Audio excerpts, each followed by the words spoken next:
These are Atlantic lobster. Hot water lobster, warm water lobsters don't have claws. They just got big ass tails and big ass antennas. Okay, like out to here. Thanks. And their antenna is actually their defense mechanism, so they whip with their antennas. Okay. These are essentially the insects of the ocean. They are carnivorous. They will eat each other. They will consume each other. They have no problems doing that. Fishermen, when they're fishing for these in season, anything under, they measure the length of the shell or the length of the body. Anything under a certain size, I can't remember what it is exactly, but anything of a certain size, they throw it back in. Okay. So basically, when you get them, the canner lobsters are about a pound or a little bit under, but it's all based on size here of the shell, of the thorax. It's not based on weight or anything like that. Contrary to popular belief, it doesn't matter how big this lobster is, it's all tender, it doesn't get any tougher as it gets older. If this lobster was as big as this table, it would be just the same, okay? The meat stays all the same. Ben said yesterday. What? No, they're just the same no matter what. If it's a 25 pounder, it tastes just like this, okay? Everybody's got a difference of opinion. Everything in here is edible. Inside here is where all the tamale and the roe, you'll find it in here. Okay, so the tamale is the liver. A lot of the fishermen, they like it.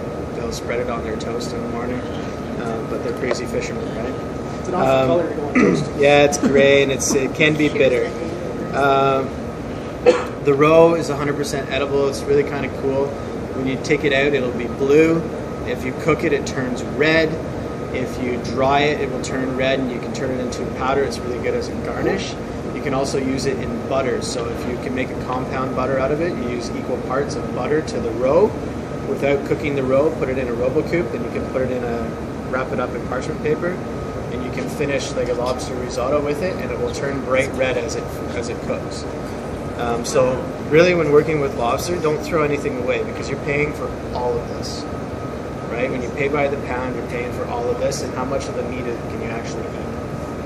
50%. If you get it right out of the ocean, about 65–70%. Okay. As they come out of the ocean, they stop consuming stuff when they come out of the ocean.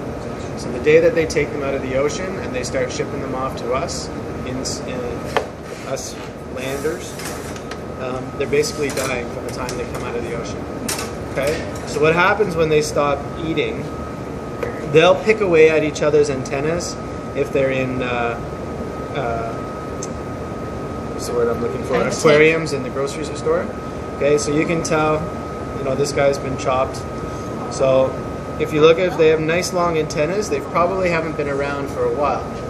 What happens is the season moves up and down the coastline. So the further north you get, the later on the season goes. So the season lasts about 2 months usually. So if you're in New Brunswick, on the east coast of New Brunswick, just about 25 minutes northeast of St. John on the Bay of Fundy, May to June is usually the season. Okay, they'll start at the beginning of the May, and they'll go near to the end of June, and they've got 2 months to pull in everything. So there's a spring season, or spring-summer season, and a winter season. So they really try to get as much as they can in that spring-summer season because you don't want to be out in the Bay of Fundy in December and January.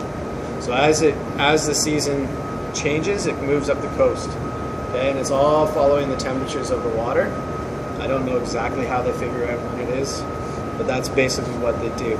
So when they go out, their traps are filled with chum. They're down on the bottom of the bay, or wherever their traps are, wherever their spot is. The lobsters go in, they'll pull up their traps, they'll empty out their traps, and they'll put them in a cage that will still stay out close to where they moor their boat.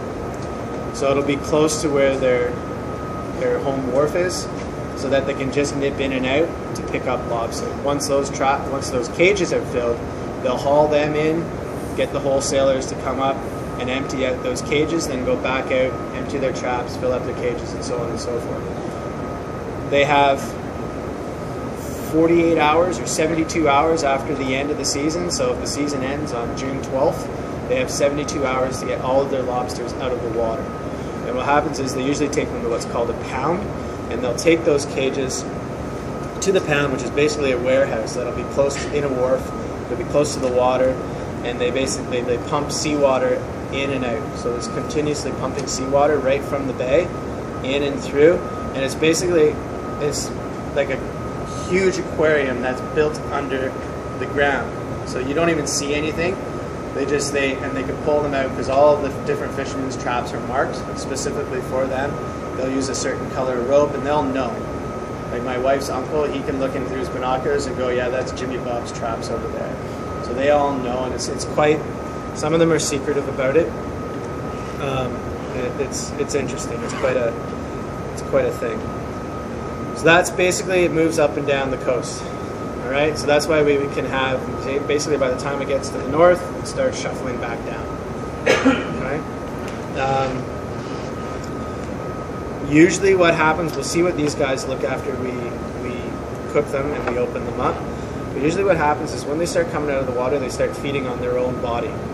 So their actual body mass will start shrinking away from the shells. Okay, so if you're on the bay, if you're in New Brunswick, Newfoundland, PEI, wherever, and those guys are all like PEIers are like, our lobster's better than New Brunswick. New Brunswick's like, our lobster's way better. And Newfoundland are like, we've got the best lobsters, but don't even bother with it.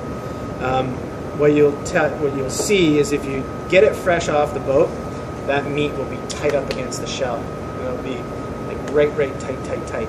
These ones will probably, after we cook them, they'll probably be about a 1/4 inch to a 1/2 inch gap between the shell and the actual flesh. Okay, because they start feeding on themselves. In the coast, usually they just keep these guys in their garage in a box with some wet newspapers or wet seaweed on top. And they'll just go out to their garage and pick a couple out. But they're still alive. Yeah. You don't need to be water them? Nope. Really? Nope. They'll stay out of water alive for about 3-4 days. As long as they're cold and wet. Eat them? What? You haven't been No, they won't eat.